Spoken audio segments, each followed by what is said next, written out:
Nagamap po ang inyong kanibor. Ayan po. Hindi ho po pwede na hindi amap.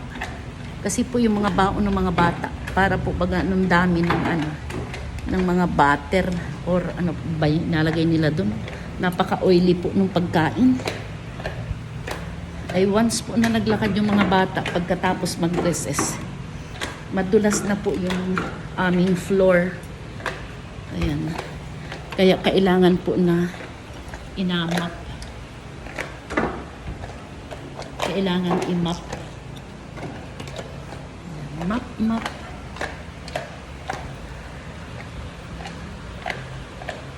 Tiyaga laang po.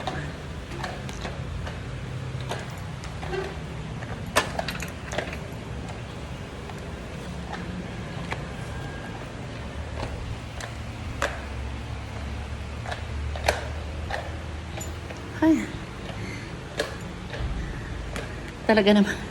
Talaga naman pong pawis na pawis ka bago matapos. Ano po?